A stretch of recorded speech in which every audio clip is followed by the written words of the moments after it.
Halo para bos-bosku dimanapun kalian berada, bagaimana kabarnya? Kembali lagi bersama gua Felis. Pernah mendengar istilah 10 macan kanton di film Wong Fei Hung? Jika belum, saya akan beritahu sedikit. 10 macan kanton merupakan sebuah julukan bagi 10 orang master kungfu legendaris yang berperan dalam revolusi Cina di akhir masa jaya era dinasti Qing. 6 dari 10 master tersebut merupakan anggota Shaolin yang salah satunya diisi oleh Master Wong Qingying yang merupakan ayah dari Master Wong Fei Hung, di mana film ini akan menceritakan terbentuknya 10 macan kanton tersebut yang akan menceritakan sedikit perjalanan revolusinya juga yang pastinya akan sangat seru. Jadi jika ingin tahu jalan ceritanya, tanpa banyak basa-basi lagi, mari kita masuk dan mulai ke alur ceritanya.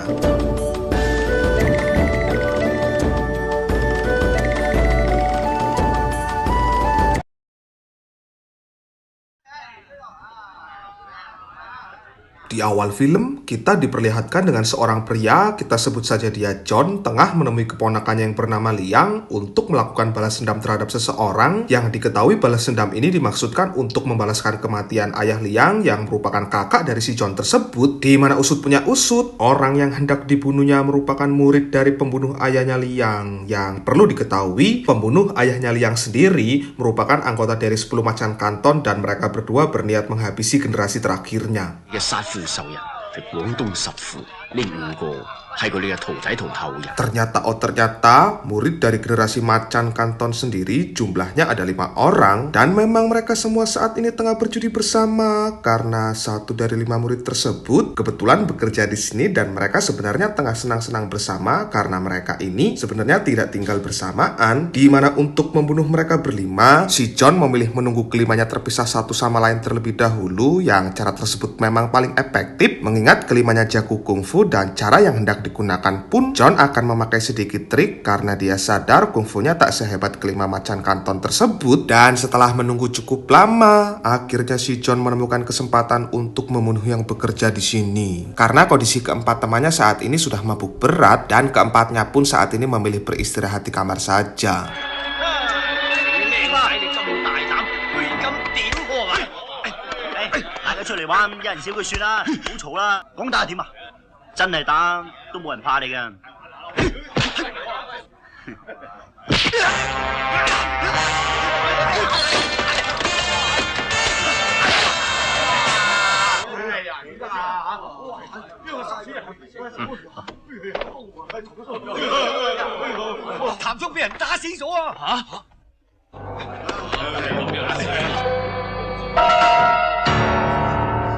Nah, dari sini kita akan dibawa flashback ke masa lalu, lebih tepatnya awal terbentuknya pendekar 10 macan kanton atau guru mereka ini yang kenapa kok bisa membunuh ayah Liang hingga menyebabkan balas dendam lintas generasi, di mana semua ini bermula ketika pemerintahan Qing masih menduduki Cina dan ayah Liang kala itu menjabat jadi salah satu pemimpinnya yang kebetulan di masa itu lagi gencar-gencarnya pemberontakan terhadap pemerintahan Qing. Jadi seorang pria penggagas revolusi bernama Tuan Cai kala itu kabur ke desa setelah gagal dalam revolusi pertamanya di kota. Kala itu ayah Liang memburunya dan kebetulan saat sedang terdesak inilah Tuan Cai diselamatkan oleh seorang pria bernama Master Li yang adalah pemilik penggadaian, yang beliau juga mantan murid Shaolin yang di masa ini rata-rata anggota Shaolin merupakan pendukung revolusi tersebut, di mana Master Li saat itu langsung menyembunyikan Tuan Cai di ruangan rahasianya dan meminta Tuan Cai untuk berdiam diri sementara waktu sampai keadaan bisa membaik dan ia akan membawanya ke dermaga supaya Tuan Cai bisa kabur dari desa ini. Dan untuk mengawal Tuan Cai sampai ke dermaga dengan selamat, Master Li akan mengumpulkan beberapa mantan murid Shaolin lain. Dan untuk mencari keberadaan mereka saat ini, Master Li memerintahkan adiknya yang bernama Tan Ming untuk mencari master-master tersebut.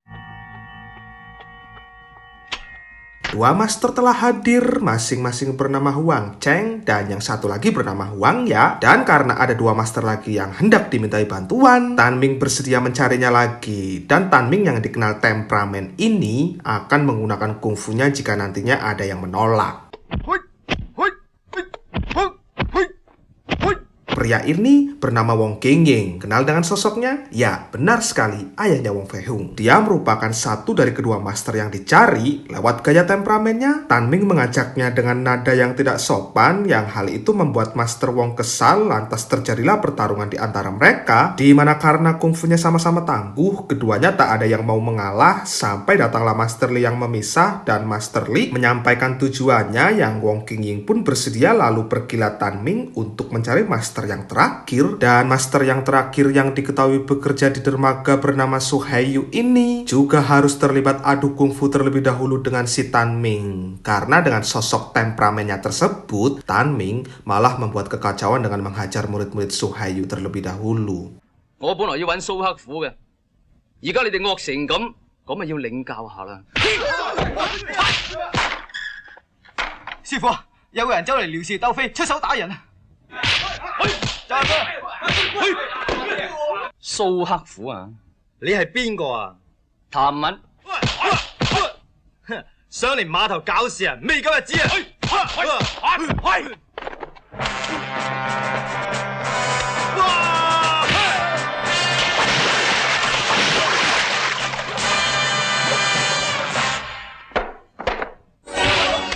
邊個？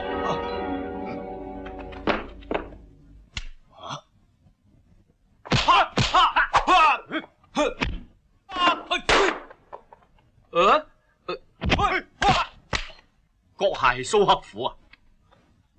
你當俾面我代佢向你賠罪。 Sementara itu, adegan berpindah dan mari saya perkenalkan, dia bernama Tuan Zhao. Tuan Zhao merupakan saingan bisnis Master Li yang ketika hendak pulang dan mendapati banyak master kungfu masuk ke pegadaiannya Master Li, Tuan Zhao langsung menaruh rasa curiga, lantas melaporlah ia ke ayahnya Liang, yang di sini ayah Liang memintanya untuk selidiki itu kalau emang buronanya ada di sana. Di mana esoknya kita diperlihatkan sosok yang juga tidak asing di telinga pecinta kungfu, siapa lagi kalau bukan pengemis So, yang pada momen ini dia tengah melakukan pertunjukan kungfu, disaksikan seorang master kungfu lain juga, yaitu Master Tisan. Dan berhubung melakukan pertunjukannya di halaman pegadaian, Tan Ming pun tak sengaja melihat itu. Dan dengan temperamennya, ia menantang pengemis So bertarung tepat di hadapan orang-orang tersebut.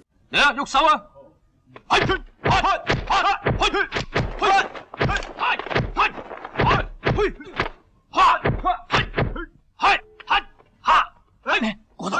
Mendengar adiknya lagi-lagi berulah, Master Li berusaha melerainya, yang tapi malah disalahartikan oleh Master Tisan, dan mereka justru terlibat keributan yang memancing pihak kepolisian datang untuk memisahnya. Dan melihat adanya peluang untuk bisa menggulingkan bisnis pegadaiannya Master Li serta kehidupannya, Tuan Zhao pun yang basicnya sudah benci dengan beliau langsung mendekati dua master tersebut yang nantinya akan dilobi agar mau melawan Master Li. 差咋？點解冇走噶？有，成程攞嚟啦。係。 Di sini, tanpa memberitahu tujuan yang sebenarnya, Tuan Zhao menawarkan mereka berdua uang untuk membuka perguruan. Tuan Zhao berdalih bahwa dengan membuka perguruan, sama saja bisa menolong warga desa, yang hal itu membuat mereka berdua respect, lantas menerimanya. Di mana mula-mula mereka berdua mendatangi sesama master lain untuk bergabung, yang masing-masing dari mereka bernama Master Yuseng dengan keahlian tongkatnya dan juga Master Chen dengan tangan besinya. Dan begitu mereka sudah berkumpul, ketiga master yang kondisinya mabuk tersebut diprovokasi untuk merusak pegadaiannya Master Li, yang itu membuat Master Li terkejut hingga terjadilah pertarungan di antara mereka.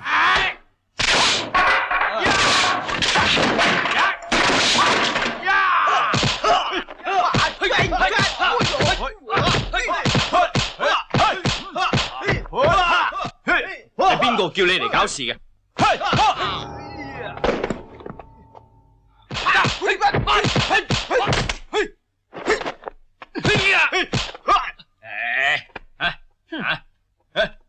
係邊個指使你哋嚟搞事嘅？笑話，有邊個可以指得我哋喐啊？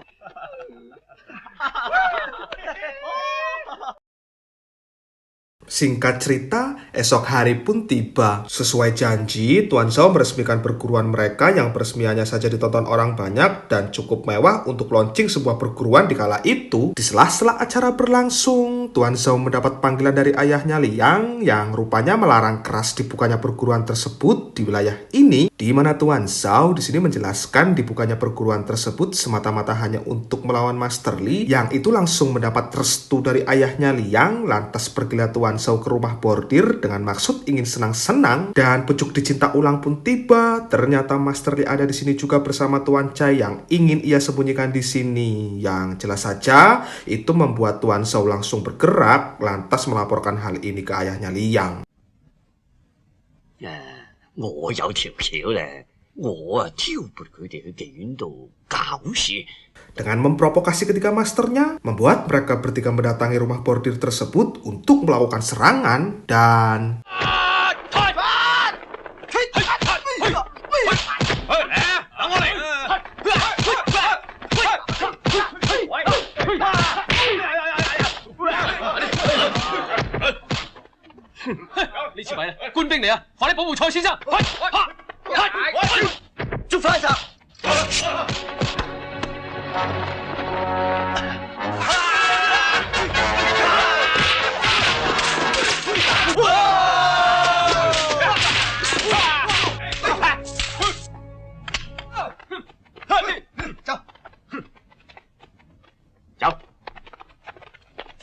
Melihat adanya polisi yang datang ke sini, membuat para master emosi dan bertanya ke Tuan Zhao apa maksudnya dengan semua ini. Tuan Zhao pun menjelaskan bahwa Tuan Chai yang disembunyikan Master Li dan kawan-kawannya itu merupakan seorang pembunuh buronan kepolisian sejak lama yang telah menyebabkan banyak nyawa menghilang, di mana pernyataan tersebut membuat para master emosi lalu mendatangi rombongan Master Li untuk menangkap Tuan Chai dan nantinya akan diserahkan ke polisi. Yang di sini Master Li berusaha menjelaskan tapi tidak didengarkan. Dan karena tidak didengarkan tersebutlah, Master Li pun terpaksa menyerangnya. Dan dengan ini pertarungan pun dimulai.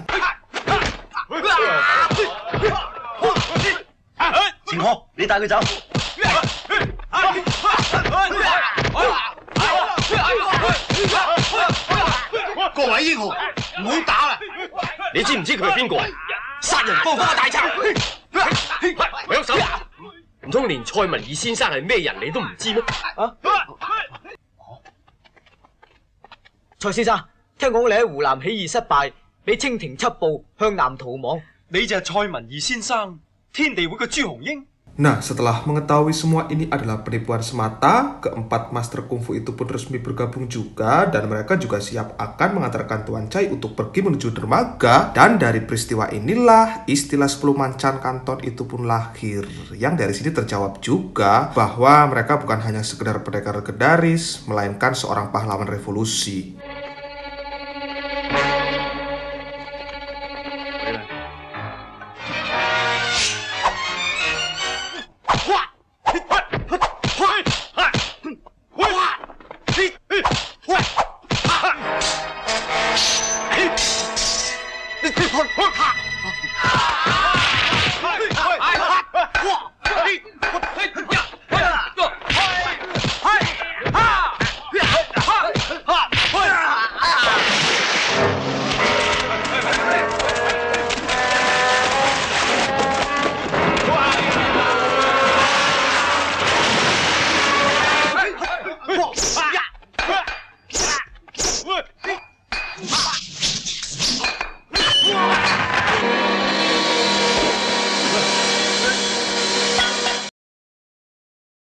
Kembali ke masa sekarang, melalui strategi yang sama, mereka berdua akan meneruskan balas dendam untuk menghabisi keempat murid macan kanton yang masih tersisa. Lewat bantuan seorang pria tua pemilik kedai, John berhasil membuat satu murid terpisah di kedai tersebut hingga melakukan pertarungan yang berujung pada terbunuhnya murid itu. Di mana untuk Liang sendiri, saat ini ia tengah memantau satu murid yang masih melakukan atraksi bersama temannya yang melalui cara curang juga, ia berhasil membunuhnya dan temannya pun ikut dibunuh karena melakukan perlawanan. Dan karena masih ada dua murid lagi yang masih hidup, Liang pun membereskan kedua mayat tersebut lalu memutuskan menyamar jadi saudara murid yang telah ia bunuh tadi untuk nantinya bisa memancing kedua murid yang tersisa yang diperkirakan sebentar lagi pasti akan datang ke sini. Namun sayang beribu sayang, cara yang dilakukan ini ternyata diketahui dua murid yang tersisa tersebut, dan dua murid itu justru mengerjai balik untuk mencari celah agar bisa membunuhnya. Dan setelah cukup lama mengerjai Liang, Liang, ditemukanlah celah untuk membunuhnya dan 而家講俾你聽啦，我就係林福成啦，有俾機會人哋咩？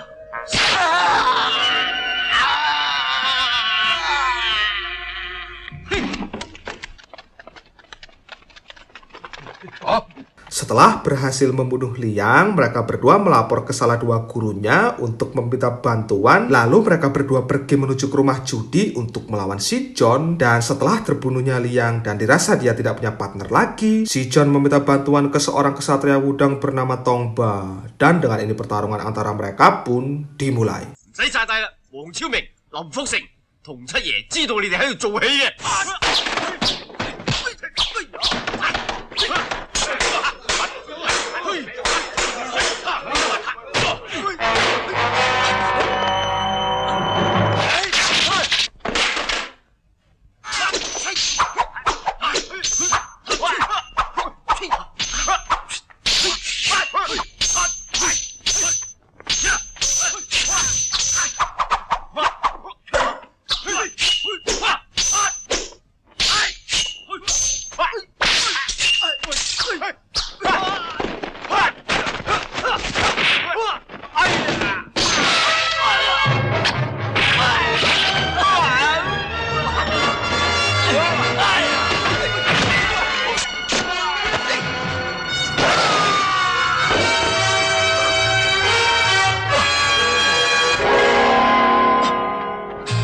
Dan setelah itu film pun tamat.